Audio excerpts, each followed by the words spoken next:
One of the most vivid incidents in the Gospels is where Jesus casts out a demon from a possessed man, and they then seek permission after a dialogue with him to go into anywhere but hell, anywhere but back to hell. And they ask to go into the pigs, and he gives permission, and they then run off a cliff into the water. So I'm going to read Maria Valtorta's vision of that account with all its additional detail. It's in chapter 186 of the first volume of Maria Valtorta, actually of the second volume of the Poem of the Man God, and it's entitled The Demoniacs of Gadara. And I give you these chapter numbers and titles in case you wish to go and look for yourself at the relevant volume. Given to Maria Valtorta on the 11th of June 1945. Jesus starts off: "The vision, the calming of the storm, which you saw on the 30th of January 1944, is to be put here. Then, the following vision. Jesus, after crossing the lake from northwest to southeast, asks Peter to land near Hippos.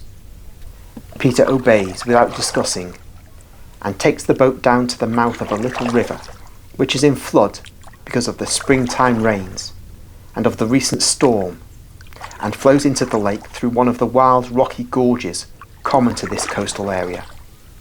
The assistants, there's one in each boat, fasten the boats and are ordered to wait until evening to go back to Capernaum. And be as dumb as an ox, suggests Peter. If they ask you where the master is, reply without hesitation, I don't know. And if anyone wants to know where he is going to, give the same reply. In any case, it is the truth, for you do not know." They part, and Jesus begins to ascend a steep path which climbs the almost upright cliff. The apostles follow him along a very hard path up to the summit of the cliff, which levels over to a tableland strewn with oak trees, under which there are many pigs pasturing. "Stinking animals," exclaims Bartholomew. "They prevent us from passing." "No, they do not. There is room for everybody," replies Jesus calmly. In any case, the swineherds, when they see the Israelites, endeavour to gather the pigs under the oak tree, leaving the path free. And the apostles pass by, making endless grimaces among the filth left by the grouting animals, which, fat as they are, seem anxious to become even fatter. Jesus passes without any fuss, saying to the swineherds, "May God reward you for your kindness." The swineherds, poor people, not much cleaner than their pigs, but infinitely thinner, look at him amazed, and then whisper to one another. One of them says, "Is he perhaps not an Israelite?" And the others reply to him, "Don't you see that his tunic is fringed?" The group of the apostles gather together, now that they can proceed in one group along a fairly wide path. The view is beautiful. Only a few score of feet above the lake, it commands a view over the whole lake with the towns spread along its shores. Tiberias is splendid with its beautiful buildings on the opposite shore facing the apostles.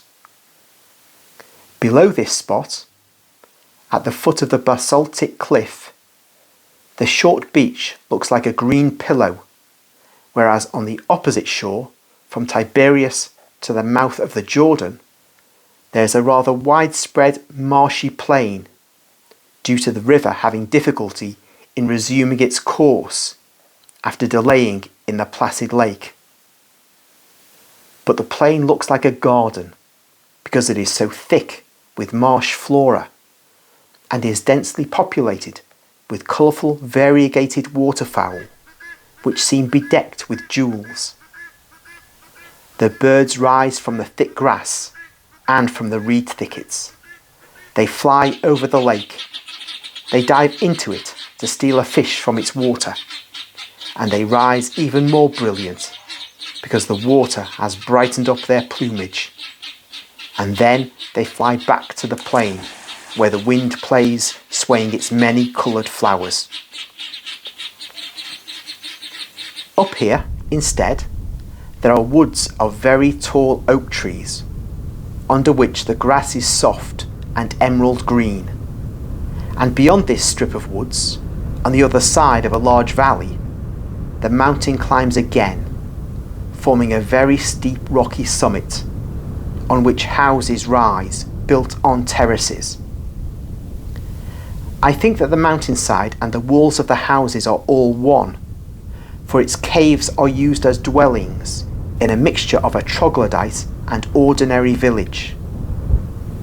It is a village characteristic of structures on large rising terraces, so that the roof of the house on the terrace below is at the height of the ground entrance of the terrace above it.